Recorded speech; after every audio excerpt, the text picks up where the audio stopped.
सभी देवता है यहाँ। आप सभी को मेरा प्रणाम। कल्याण हो। प्रणाम मामा जी विष्णुदेव, मामी जी देवी लक्ष्मी, कल्याण हो पुत्र। फूफा जी ब्रह्मदेव, बुआ जी देवी सरस्वती, आपको भी प्रणाम। आप सभी अतिथिगण यहाँ मुझे आशीर्वाद देने आए, ये मेरा परम सौभाग्य है। देवराज इंद्र भी है, आपको भी मेरा प्रणाम। जैसे पुष्प की सुंदरता कोई हर नहीं सकता, वैसे ही कांटों को कोई सुंदरता कैसे दे सकता है। व्यर्थ ही हो रहा है ये आयोजन। बालक और उनके माता पिता अपना स्थान ग्रहण करेंगे। सर्वप्रथम छठी का संस्कार होगा। बालक की बुआ उसे काजल लगाएगी।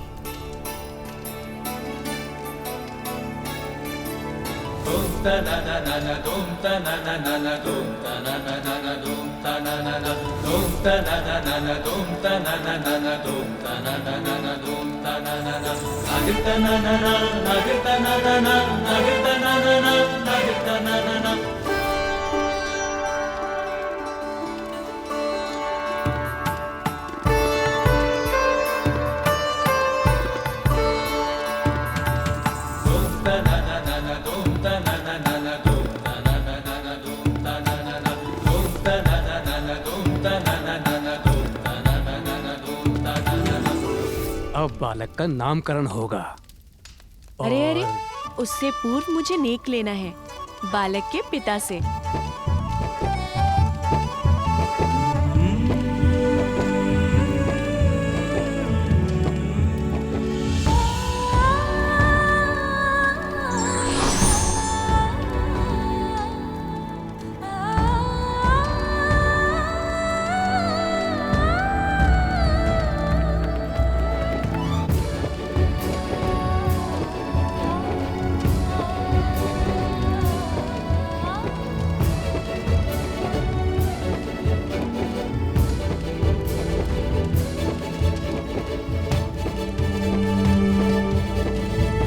देवी, क्या अब हम नामकरण की विधि प्रारंभ कर सकते हैं?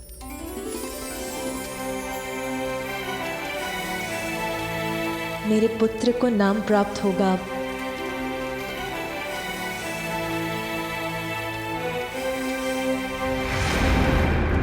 ओम अग्नये स्वाहा, ओम अग्नये स्वाहा, ओम अग्नये स्वाहा, ओम प्रजापतये स्वाहा, ओम प्रजापतये स्वाहा, ओम प्रजापतये स्वाहा, ओम भूरग्नये स्वाहा, ओम भूरग्नये स्वाहा, ओम भूरग्नये स्वाहा।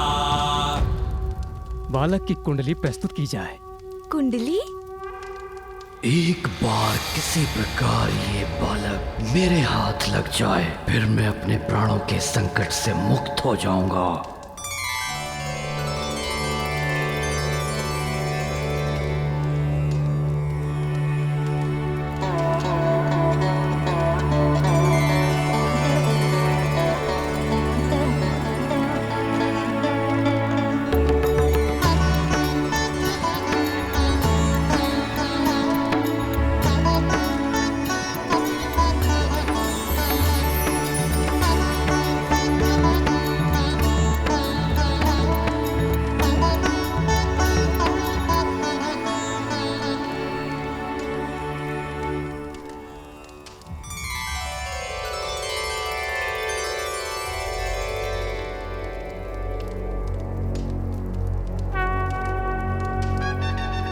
प्राप्त हुआ है बालक को?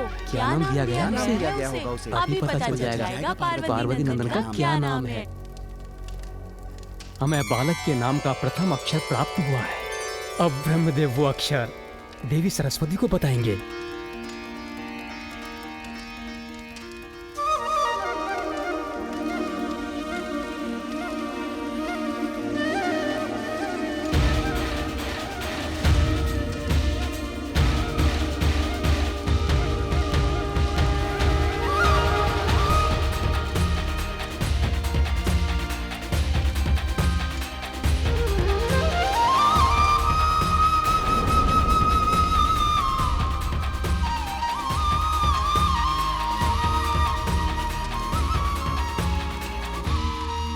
मेरे पुत्र के नाम का प्रथम अक्षर है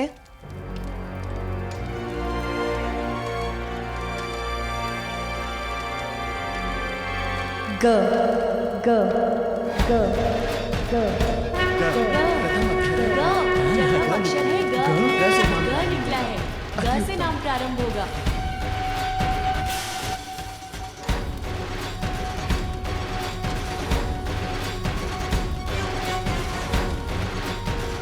और अब महादेव हमारे पुत्र को इस अक्षर से प्रारंभ होने वाला नाम देंगे।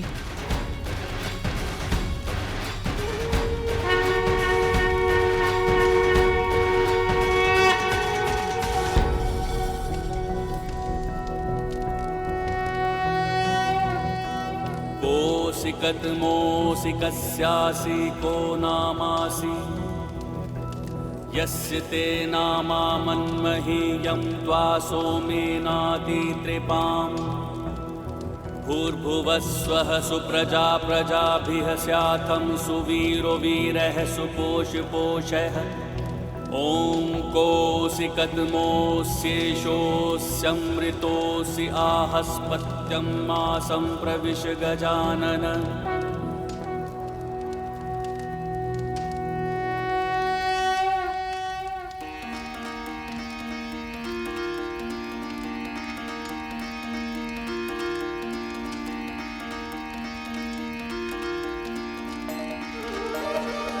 गजानन गजानन गजानन गजानन गजानन गजानन नाम। गजानन गजानन गजानन गजानन गजानन गजानन गजानन गजानन गजानन गजानन गजानन गजानन गजानन गजानन, तुम गजानन हो पुत्र।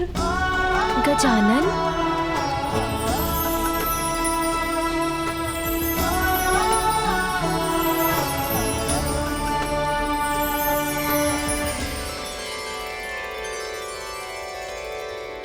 हे बालक त्वमायुष्मान वर्चस्वी तेजस्वी श्रीमान भूयाः। भिन्न भिन्न स्थानों पर जाकर बालक के नाम की घोषणा कर दो, जिससे सभी को महादेव और देवी पार्वती के पुत्र का नाम याद हो जाए।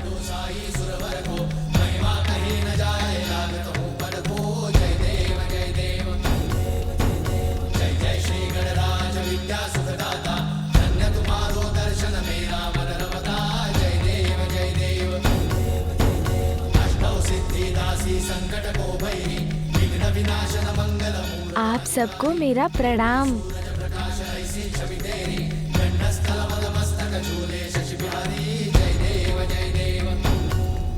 देवगण, अब विधियां संपन्न हो चुकी हैं। हम देवताओं को यहाँ से प्रस्थान करना चाहिए। अब यहाँ रहकर कोई लाभ नहीं है।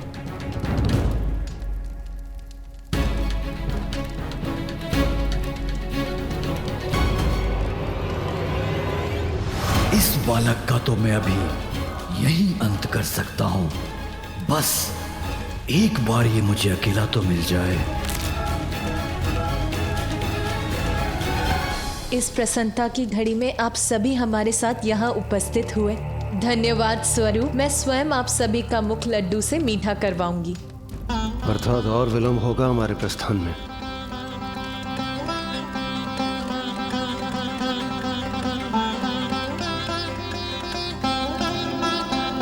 लड्डू।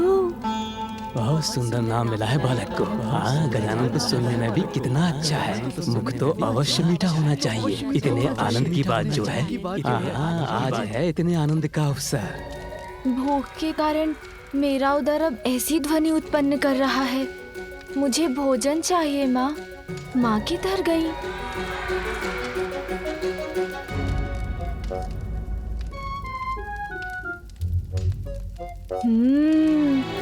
इतने सारे स्वादिष्ट फल,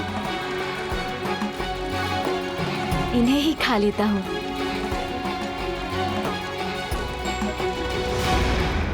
अब ये बालक एकाकी कहाँ जा रहा है?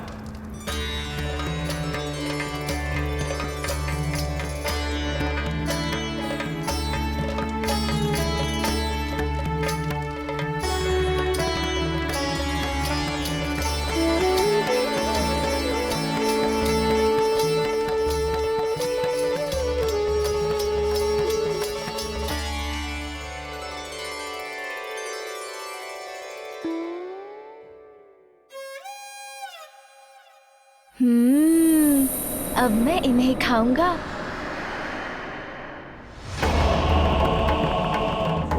अरे ये किसकी परछाई है?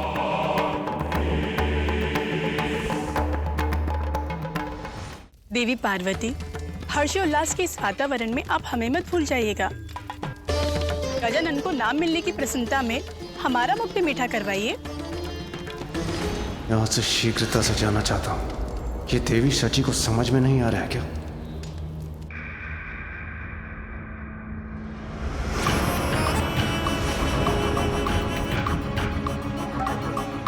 ये कौन है? मुखमंडल सौम्य है, किंतु नेत्र ऐसे हैं जैसे ज्वाला धधक रही हो उनमें। जो भी हैं, विचित्र हैं। विचित्र गजमुख बालक है ये, इसीलिए दुर्बल ही होगा। महादेव और देवी पार्वती का दूसरा पुत्र तुम्हारा काल बनकर प्रकट होगा। आप तुच्छ बालक से भयभीत होकर कांपने लगकर। उचित कहती थी बुढ़िया सिंगिका, व्यर्थ ही चिंतित था मैं इसे लेकर। पल भर में मिटा दूंगा मैं इसे।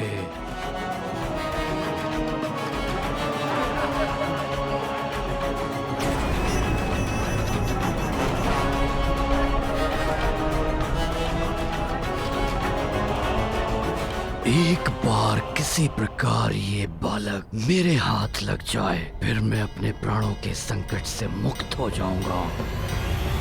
कौन है आप? और मुझे ऐसा क्यों प्रतीत हो रहा है जैसे आपके मन में अनेकों विचार आकार ले रहे हो मुझे देखकर। तुम्हारी मृत्यु हो मैं, ये तुम्हें अभी ज्ञात हो ही जाएगा, किंतु उसके पूर्व तुम्हें यहाँ से हटाने का उपाय ढूंढना होगा मुझे।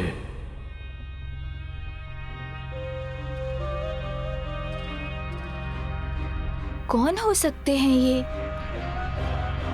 मिल गया मुझे उपाय इस बालक के ध्यान को भटकाने का। ओह, तो आपकी भी दृष्टि इन्हीं फलों पर है। देखिए ना कितने फल है यहाँ, किंतु चुनाव करना कितना कठिन हो रहा है। मेरे मन में बस यही विचार आपस में संघर्ष कर रहे हैं कि मैं लाल फल चुनूं या हरा। अब क्या करना है, उसका निर्णय तो लेना ही होगा ना। पर मैं निर्णय ले चुका हूँ मूर्ख बालक, किंतु तुम्हें कुछ भी चुनने की छूट नहीं दूंगा मैं। मेरे आदेश का पालन करोगे और हरा फल उठाओगे। हरा फल।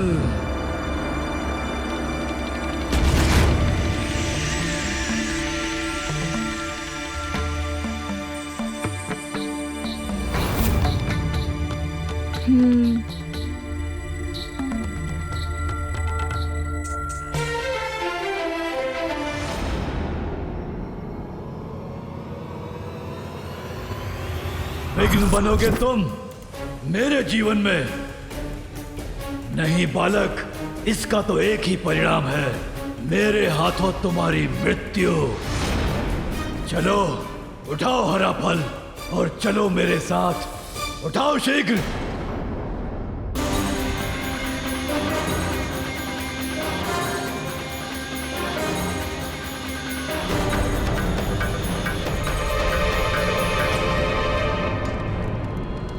देवी पार्वती, किसका स्वर था ये? किसने पुकारा मुझे? देवी वजनी, शनिदेव।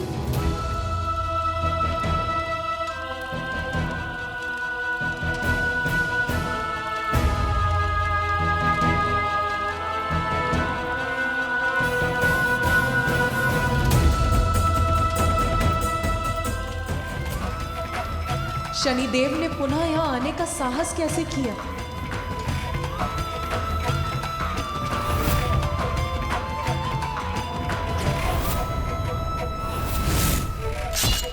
ठहर जाइए, किसी को भी भीतर जाने की अनुमति नहीं है। मुझे मेरा पुत्र पुनः चाहिए। ये शीश मेरे त्रिशूल के प्रहार से भस्म हुआ है और मेरे त्रिशूल से भस्म होकर कोई पुनः जीवित नहीं हो सकता।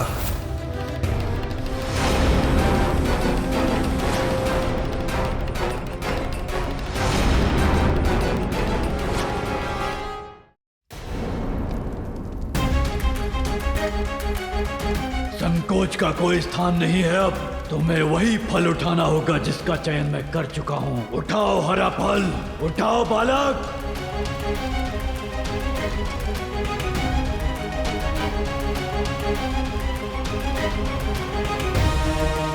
प्रतीत होता है अब ये बालक पूर्णतया मेरे वश में है। अब इसे मैं मृत्यु के मुख तक ले जा सकता हूँ।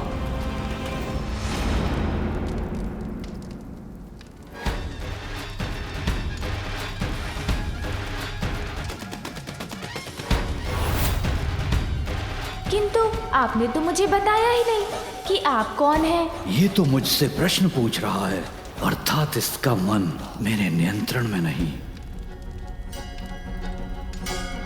अच्छा आप बताइए ना, आप तो अवश्य मेरे नामकरण के उत्सव में भाग लेने आए होंगे, है ना? आपके यहाँ आने के लिए धन्यवाद। देखिए ना, मैंने तो अपना फल चुन लिया, किंतु उसका क्या लाभ? किंतु जब तक मुझे माँ अनुमति नहीं देती, तब तक मैं कैसे कुछ खा सकता हूँ?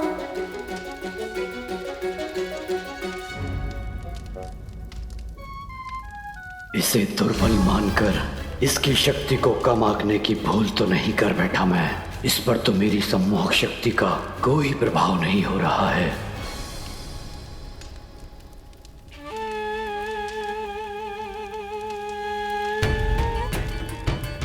माता मुझसे बहुत बड़ी भूल हुई थी, मुझे क्षमा कर दीजिए। बड़ी कठिनाई से मैं यहाँ आपके समक्ष आकर क्षमा मांगने का साहस जुटा पाया हूँ। माते, मुझे क्षमा कर दीजिए। आपने तो मुझे उसी रात्रि दंडित कर दिया था माते, जिसके कारण आज तक मेरा पाप पीड़ा से ग्रस्त रहता है। माता है आप, और माता का हृदय तो अत्यंत विशाल होता है, अपनी संतान की अनेक भूलों को भी क्षमा कर देता है। तो आज अपने पुत्र के नामकरण संस्कार के दिवस क्या आप मुझे क्षमादान नहीं देंगी माते?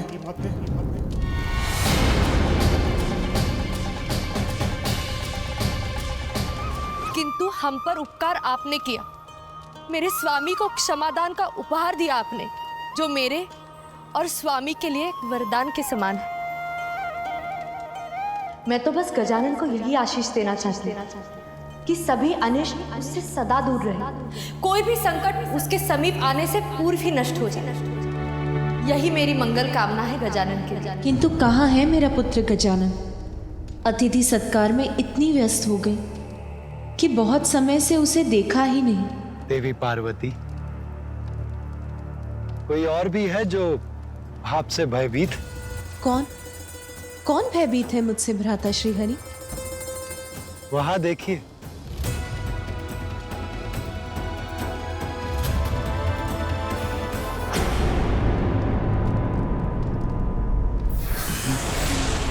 बालक, मेरी बात सुनो और स्वीकार करो। अब तन और मन दोनों से तुम मेरे नियंत्रण में हो। बालक, चलो मेरे साथ चलो बालक।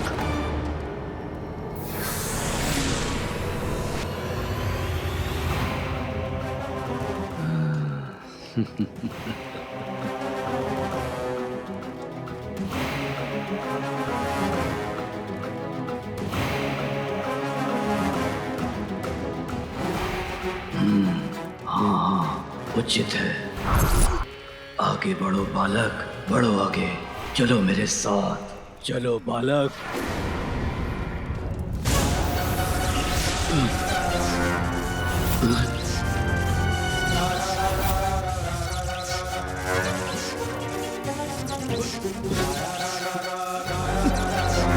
अरे, ये कौन सी शक्ति ने मुझे जड़ कर दिया है? तनिक भी नहीं हिल पा रहा हूं मैं, और शक्ति लगाकर देखता हूं। कौन है भयभीत मुझसे भ्राता श्रीहरि?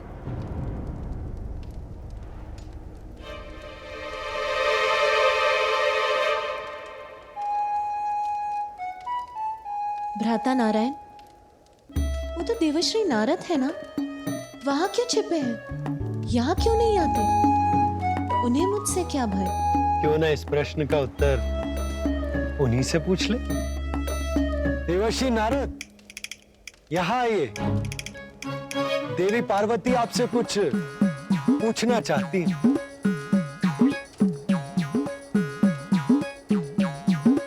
प्रभु नारायण, कहाँ फंसा दिया आपने मुझे?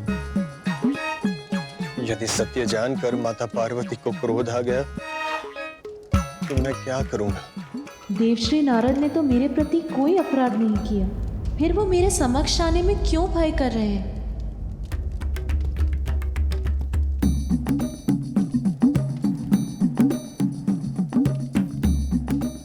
देवर्षि, आपके मन में जो भी विचार, निसंकोच होकर देवी पार्वती से कहिए। आप क्यों? नारायण नारायण।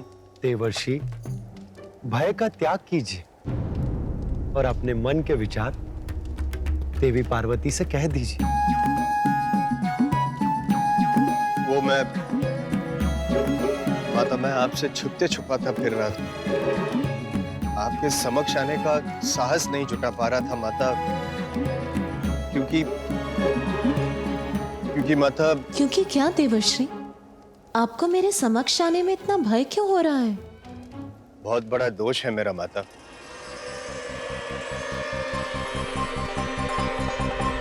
अधिक समय तक देखने का कौन दे रहा है सुझाव?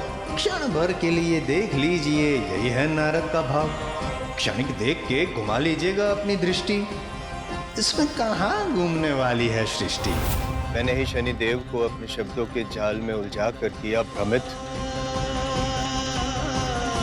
और कैलाश आकर आपके पुत्र का मुख देखने के लिए किया प्रेरित।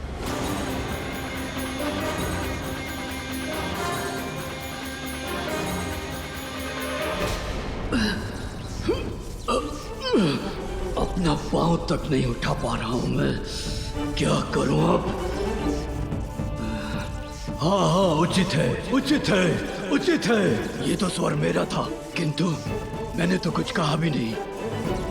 तो मेरे स्वर में मेरे शब्द, मेरे मस्तिष्क में कौन दौड़ा रहा है? कौन बुन रहा है ये माया जाल? उचित है, सर्वथा उचित है। सुनो मेरी बात। ये किस अदृश्य शक्ति ने घेरा है मुझे, जिससे मैं अपनी संपूर्ण शक्ति लगाकर भी भेद नहीं पा रहा हूँ? जिसने मुझे यहाँ जड़ बनाकर अपने ही शब्दों की गूंज को सुनने के लिए विवश कर रखा है।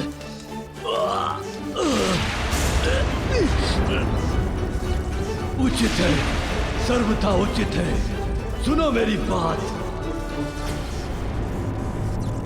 तुम गजमुख बालक, ये क्या कर रहे हो मेरे साथ?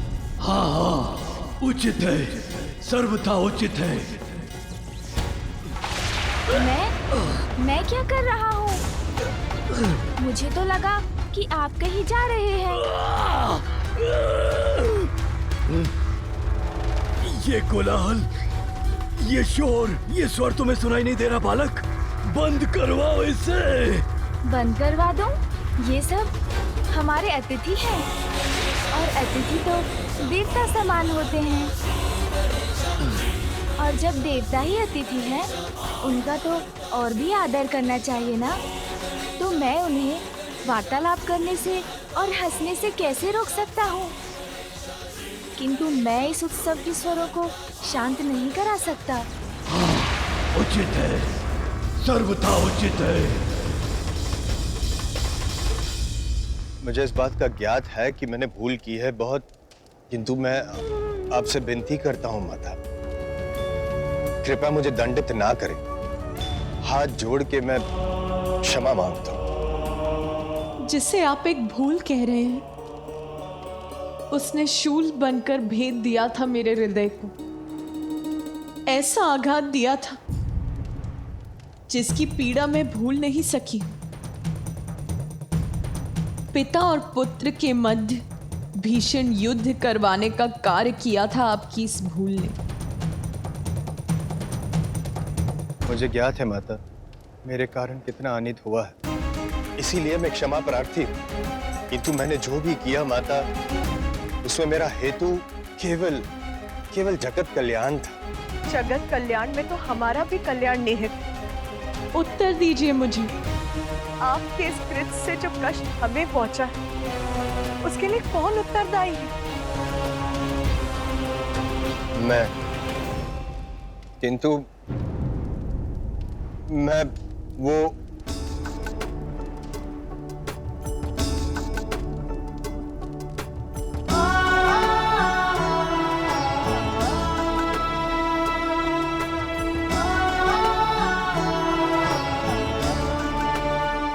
किंतु अंत भला तो सब भला।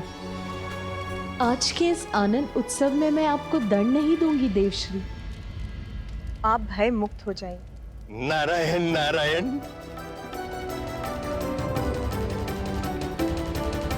किंतु प्रत्येक क्रिया की प्रतिक्रिया अवश्य होती है, ये मत भूलिए देवश्री। व्यक्ति का कोई भी कर्म, उसकी कोई भी भूल नियति कभी नहीं भूलती। अपने कर्मों का परिणाम तो सभी को भुगतना होता है देवश्री। आपकी इस भूल के कारण एक समय ऐसा आएगा जब आप भी अपने पिता ब्रह्मदेव का विरोध करेंगे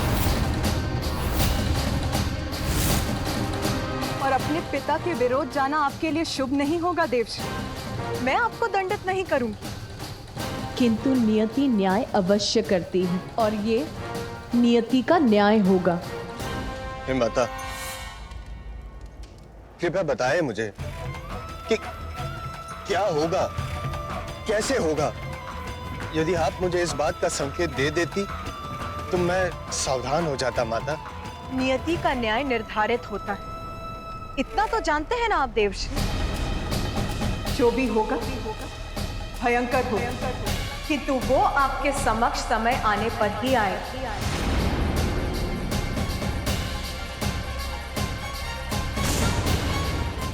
मुझे ऐसा प्रतीत हो रहा है जैसे मेरे मस्तिष्क में विस्फोट होने वाला है। ये कोलाहल मुझे प्रताड़ित कर रहा है बालक।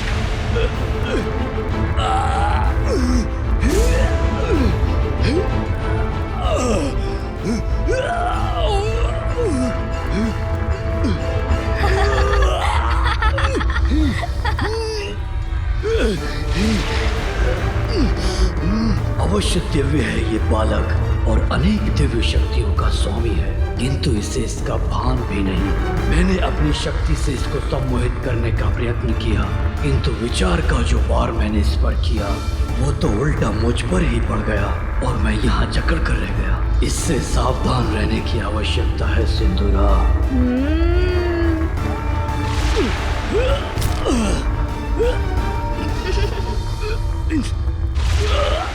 मुझ पर दया करो। अरे ये आप क्या कर रहे हैं? देखिए, ये क्रीड़ा मुझे नहीं भा रही है। आप गिर क्यों गए मेरे समक्ष? ऐसा क्यों कह रहे हैं जैसे मैंने आपको कुछ किया हो? मैंने तो कुछ भी नहीं किया, आप ही गिर गए यहाँ और ऐसे चित्कार कर रहे हैं। ये स्वर जो मेरे मस्तिष्क के भीतर गूंज रहे हैं मेरे सिर के टुकड़े टुकड़े कर देंगे, ये अंत कर देंगे मेरा। इन्हें रोक दो। ओह, तो आपके मस्तिष्क में कुछ है जिससे आप इतने विचलित हो रहे हैं। कोई बात नहीं, मैं अभी निकाल देता हूँ उसे। सुन जी, आइए इनकी पीड़ा दूर करते हैं।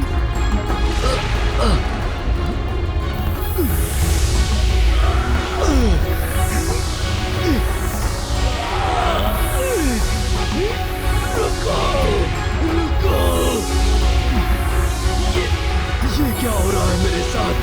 मैं वाष्प बनकर वायु में विलीन क्यों हो रहा हूँ?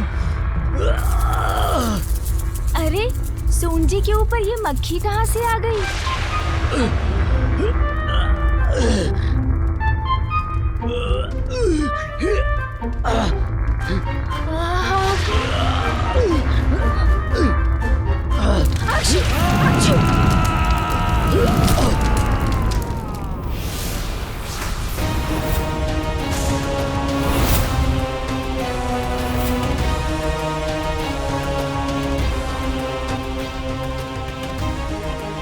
क्या हुआ पुत्र?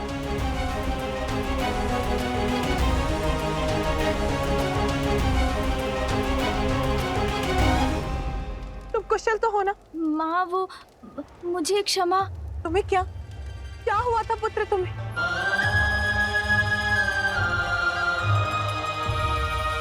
माँ आप व्यर्थ चिंता कर रही हैं। मुझे तो कुछ नहीं हुआ। देखिए सकुशल खड़ा हूँ आपके समक्ष। बस एक छींक आ गई थी मुझे। और हाँ, एक कोई थे यहाँ, वो मुझे घूर घूर कर देखते रहे। फिर उनके सर में पीड़ा उठ गई।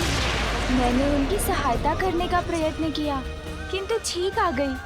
फिर तो उनका रूप ही परिवर्तित हो गया माँ। ऐसा प्रतीत हुआ उन्हें देखकर जैसे वो कोई भयंकर असुर हो।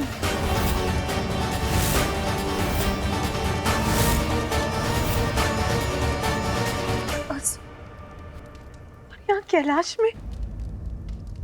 गौरी, क्या हुआ? गजानन कुशल तो है? स्वामी, एक असुर था यहाँ और हम उसे पहचान नहीं सके। गजानन पर घात लगाए बैठा था। कौन हो सकता है वो असुर स्वामी?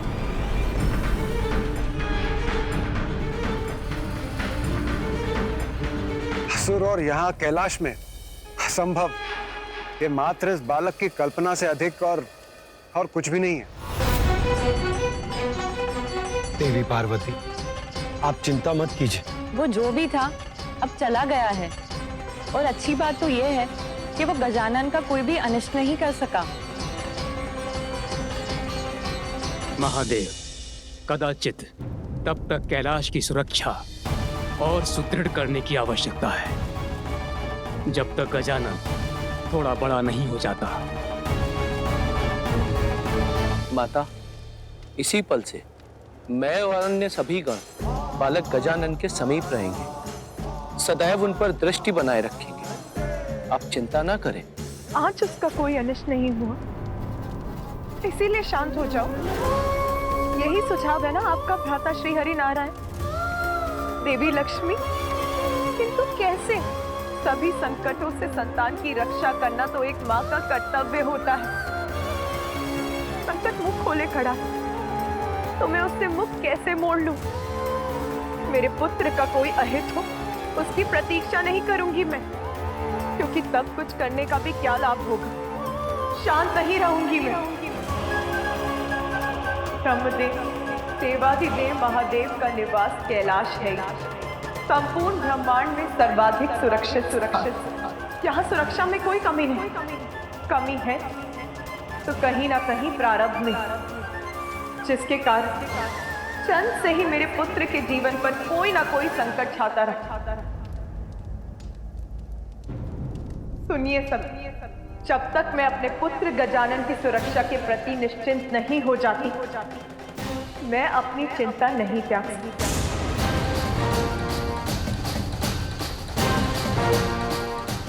चंद के कुछ समय पश्चात स्वयं उसके पिता महादेव के त्रिशूल ने उसके शीश को उसके तन से विलग किया। फिर उसे एक नवीन शीश एक गज का ही मिल सका। और आज यहाँ आप सभी की उपस्थिति में एक असुर ने यहाँ आकर मेरे पुत्र पर घात लगाने का साहस किया, तो फिर भविष्य में कौन सा अज्ञात संकट किस रूप में उस पे टूटेगा, ये किसे ज्ञात है? माता, जो भूतकाल में हो चुका है उसका विचार कर स्वयं को कष्ट देना उचित नहीं, और जो हो ही नहीं सकता उसकी कल्पना कर उसकी चिंता करना और भी कष्टदायक हो सकता है। माता, इस सुर सभा में किसी असुर का प्रवेश करना असंभव है, और हमारे पास यहाँ किसी असुर के होने का प्रमाण भी नहीं। इसलिए संभव है कि इस बालक ने अपनी कल्पना से कोई गलत कर लिया। देवी पार्वती, आप गजानन की मां हैं। आपका उनके लिए चिंतित होना स्वाभाविक है, किंतु आप हम पर विश्वास कीजिए। हम सभी गजानन की सुरक्षा का ध्यान रखेंगे। उनके साथ कुछ भी अनिष्ट नहीं होगा। भूतकाल में काल के प्रकोप को भूलने की बात कर रहे हैं देवरा। प्रमाण चाहिए आपको। देखिए गजानन का गठन और स्मरण कीजिए। ये मुख उसे किस लिए देना पड़ा? ठहर जाइए, किसी को भी भीतर जाने की अनुमति नहीं है।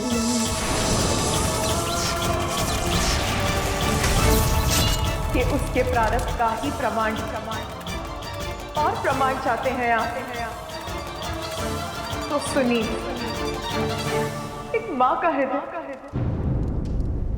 अपनी संतान पर आए छोटे से छोटे संकट को भी भाप लेता है। मेरी आशंका निराधार नहीं, मैं उसकी सुरक्षा के प्रति अस्वस्थ नहीं हूं ब्रह्मदेव। हमें उसकी सुरक्षा के प्रति कुछ और करना ही होगा। देवी पार्वती, तो फिर आप क्या चाहती हैं? ये स्पष्ट कीजिए। मैं चाहती हूँ कि आप श्री हरि नारायण और महादेव मेरे पुत्र का प्रारब्ध परिवर्तित कर दें, उसे देवत्र प्रदान करें।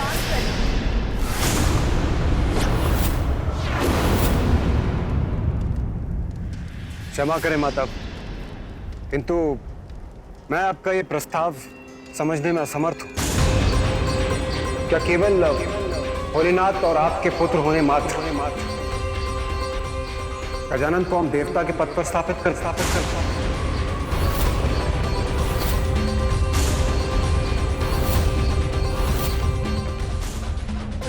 मात्र माता पार्वती और भोलेनाथ का पुत्र होने कारण हम उन्हें वो पद प्रदान करते जिस पद की योग्यता प्रमाणित करने के लिए उन्होंने अब तक कुछ भी नहीं किया,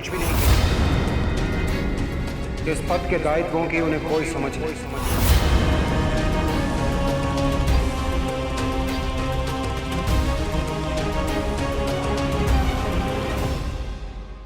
देवराज इंद्र, आप जो भी कहना चाहते हैं स्पष्ट कहिए। बताइए हमें आपका क्या प्रस्ताव है। क्षमा करें महादेव, किंतु मुझे आपके पुत्र से कोई द्वेष नहीं और ना ही मैं उसका कोई अहित चाहता हूं। जब उन्हें एक नवीन शीश की आवश्यकता पड़ी तो प्रभु वो मैं ही था जो उनके लिए शीश लेकर आया था। फिर मैं उनका अहित कैसे चाह सकता हूं प्रभु? इसलिए आप जो भी निर्णय लेंगे वो मुझे स्वीकार होगा। किंतु प्रभु, मेरा एक प्रश्न है, यदि आप अनुमति दे तो मैं पूछने का साहस करूं। प्रभु, क्या देवत्व किसी को भी इतनी सरलता से मिलना चाहिए?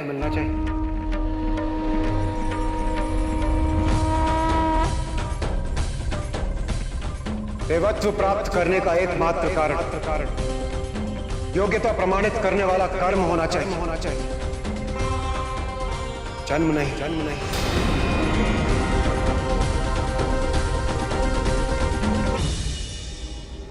यदि जन्म से ही देवत्व प्राप्त होने लगे तो कर्म की क्या महिमा रह जाएगी? देवराज उचित कह रहे हैं। देवराज उचित कह रहे हैं। देवराज उचित ही तो कह रहे हैं। देवराज उचित कह रहे हैं। आप ही बताइए महादेव, क्या मैं उचित नहीं कह रहा? गौरी, देवराज इंद्र उचित कह रहे हैं।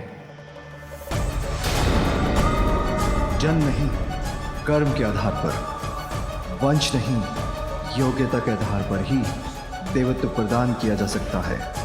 यही उचित है। गजानन अपने कर्म से देवता बनेगा, अन्यथा नहीं। क्योंकि देवता पद के साथ तो संसार का कल्याण जुड़ा है। इसलिए जो अपने कर्मों से अपनी योग्यता प्रमाणित नहीं कर सकता, उसे मात्र उसके वंश, उसकी जन्म के आधार पर देवता बनाना सर्वथा अनुचित है।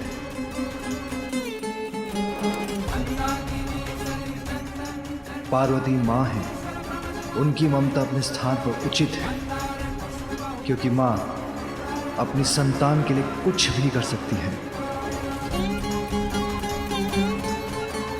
किंतु हम देवता हैं और पार्वती और मैं तो त्रिदेवों में सम्मिलित हैं।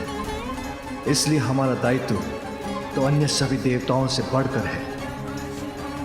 दायित्व कर्तव्य के आगे निजी संबंध और निस्वार्थ का कोई मूल्य नहीं होता। इसलिए समय के साथ साथ मेरा पुत्र गजानन अपनी योग्यता प्रमाणित करेगा, तभी उसे देवत्व प्रदान किया जाएगा, अन्यथा नहीं।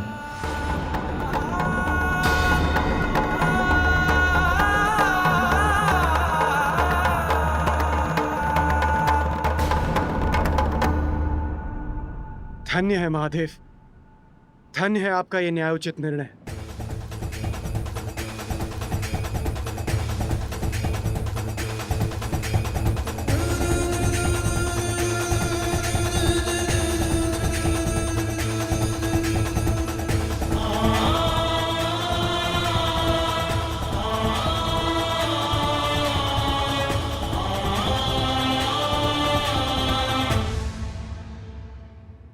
माँ, मुझे भूख लगी है। मैं बहुत भूखा हूँ माँ। अब क्या मैं कुछ भोजन कर सकता हूँ?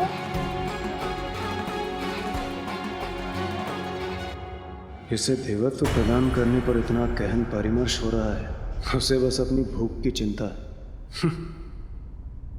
माँ, मुझे भोजन करने की अनुमति दीजिए ना। अब मुझसे भूख सहन नहीं हो रही।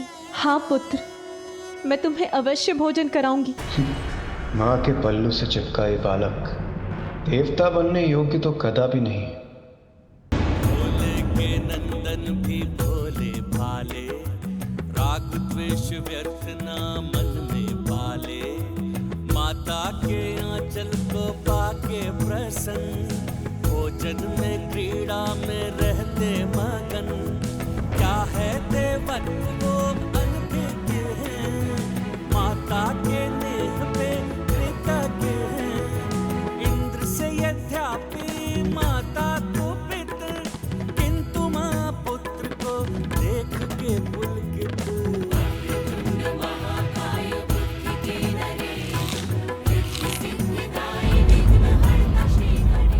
आनंद, अति आनंद माँ।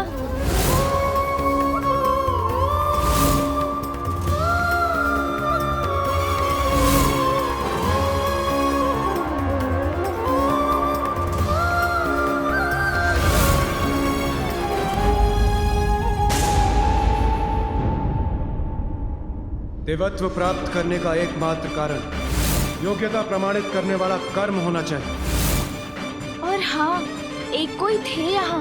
ऐसा प्रतीत हुआ उन्हें देखकर जैसे वो कोई भयंकर असुर हो। देवराज इंद्र उचित कह रहे हैं। उचित। यदि यही निर्णय है आप सभी का, तो यही उचित। देवराज, उचित और अनुचित, योग्यता और अयोग्यता की बातें करते, ये जानते हुए भी कि मेरे पुत्र ने इतनी कम आयु में इतने विशाल संकटों का सामना किया।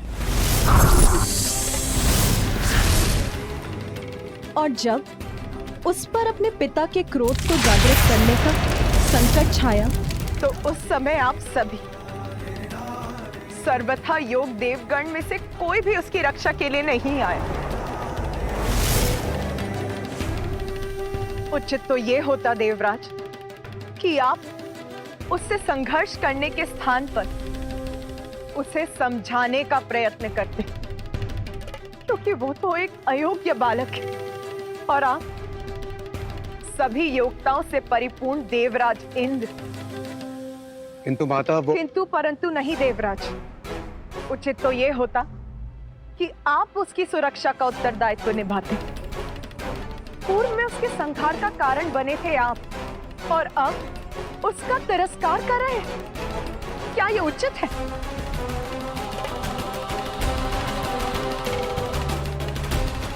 किंतु अब तो मेरे लिए आपसे कोई भी अपेक्षा करना ही अनुचित है।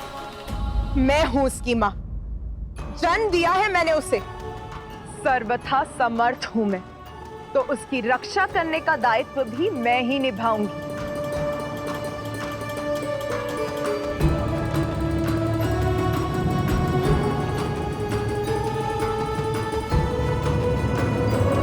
योग्यता और संस्कार जन्म से नहीं आते, कर्म से उन्हें प्राप्त करना होता है। उचित कह रही हूं ना मैं देवराज इंद्र? देवता है ना आप, और आप सभी भी। बहुत गर्व है ना आप सभी को देवता होने पर।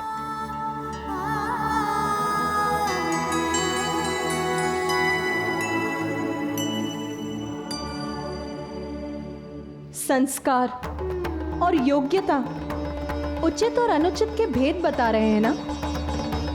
तो ये भी बताइए मुझे कि बिना अवसर प्रदान किए एक छोटे से बालक का तिरस्कार कहाँ का संस्कार है इंद्रदेव? के मन में उमड़ी ममता। और रही बात योग्यता की, तो वो सभी में होती है, बस उसे निखारने के लिए उचित मार्गदर्शन और निरंतर परिश्रम की ही तो आवश्यकता है।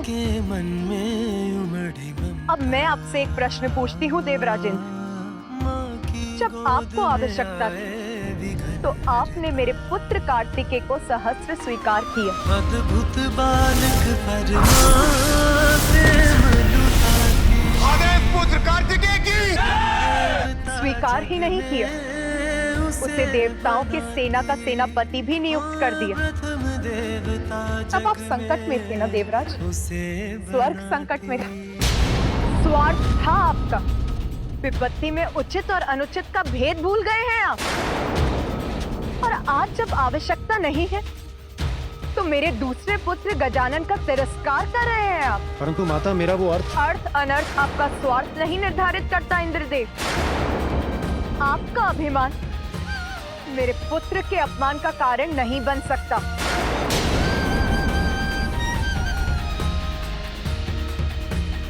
सुनिए सभी, मैं महादेव की अर्धांगिनी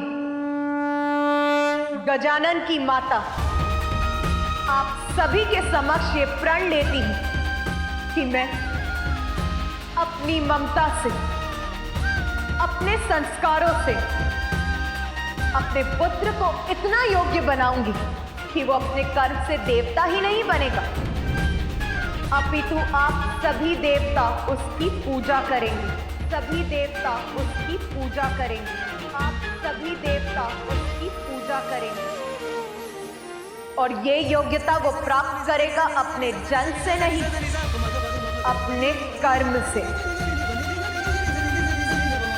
मेरा पुत्र गजानन प्रथम पूज्य बनेगा, प्रथम पूज्य बनेगा, प्रथम पूज्य बनेगा, प्रथम पूज्य बनेगा।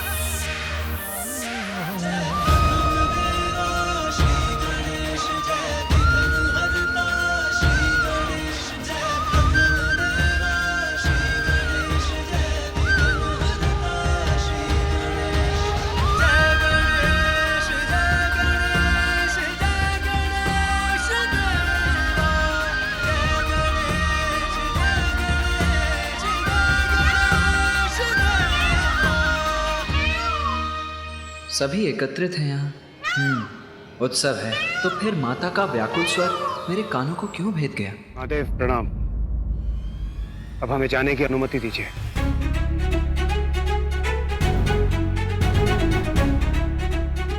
प्रणाम माता।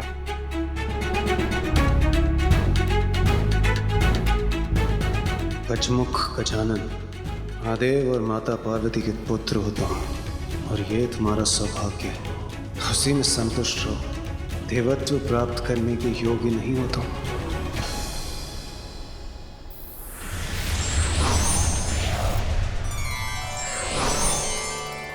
महादेव, अब हमें आज्ञा दीजिए।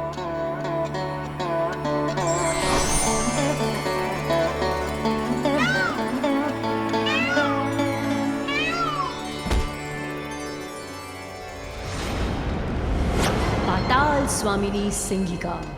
कितना आनंद आएगा मुझे जब ये गूंज पाताल को ही नहीं अपितु समस्त संसार को ध्वनित कर देगी। आह, मेरा राजमुकुट है ये, और ये सिंहासन भी पाताल की सर्वे सर्वा असुरों की रानी हूं मैं।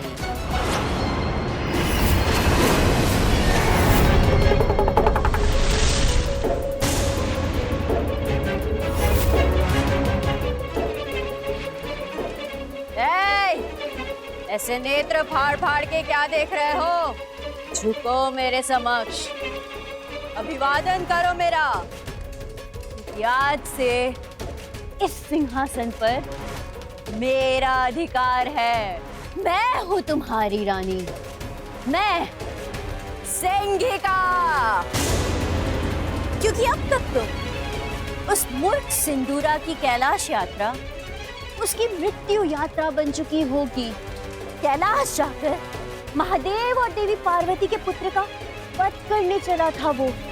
ब्रह्मदेव के श्राप को झुटलाने चला था वो। अवश्य अब तक उसका अंत हो गया होगा। इसलिए अब सिंदूरा के सिंहासन, उसके साम्राज्य और उसके कक्ष पर मेरा अधिकार है।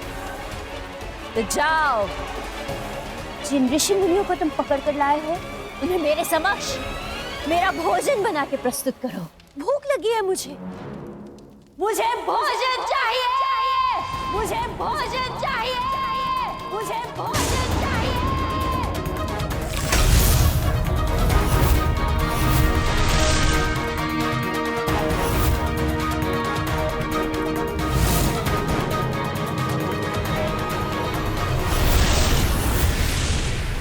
जाओ, मेरे आदेश का पालन करो, अन्यथा इस बार तुम्हारा शीश तुम्हारे घर से विलग हो जाएगा।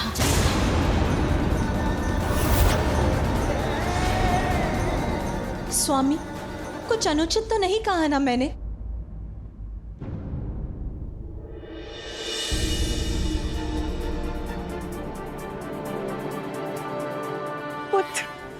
माता का हृदय तो सब कुछ जान लेता है। मेरे बिना कुछ कहे ही माता को आभास हो गया कि मैं यहाँ हूँ। मेरा पुत्र। हाँ माता, आपका पुत्र यही है। मैं आ गया हूँ माँ। अब आपके सब कष्टों को दूर कर दूंगा मैं।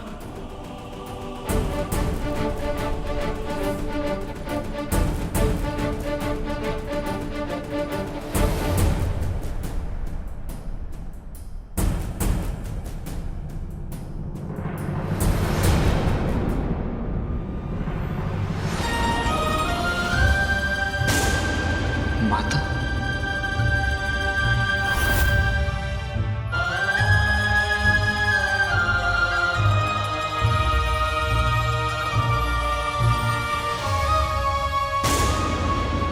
माता मुझसे मिलने मुझे आशीष देने नहीं आ रही थी?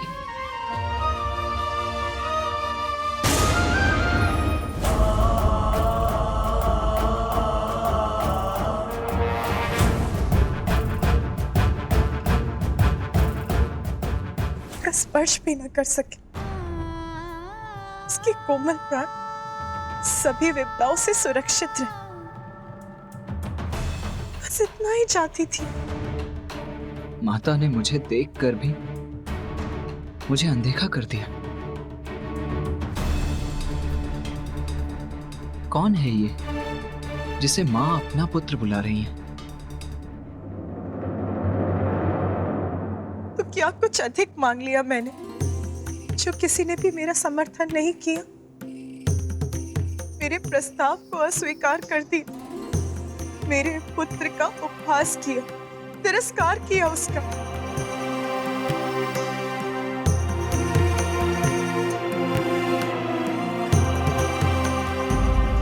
यदि मेरा बड़ा पुत्र कार्तिक यहाँ होता तो वो मेरी पीड़ा अवश्य समझता, साथ देता अपनी माँ का।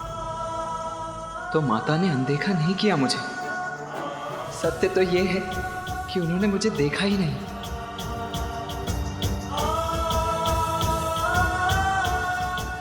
माता,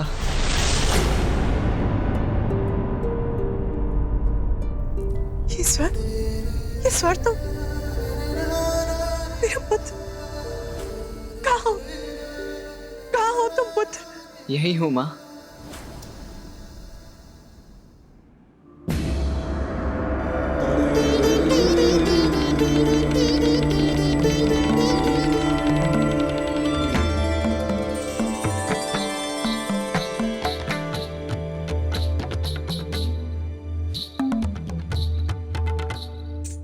प्रणाम माता।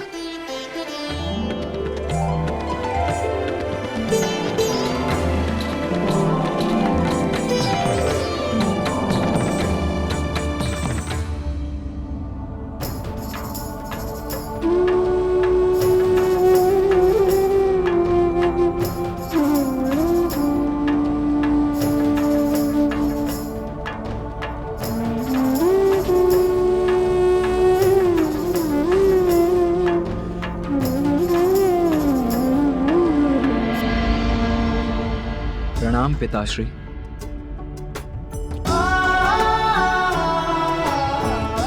आयुष्मान भव।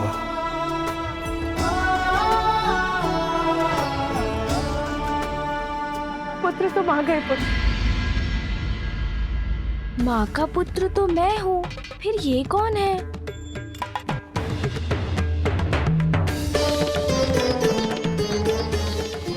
ये विचित्र कचमुक बालक कौन है और ये मेरे और माता के मध्य क्यों है? इसका हमारे परिवार से क्या संबंध?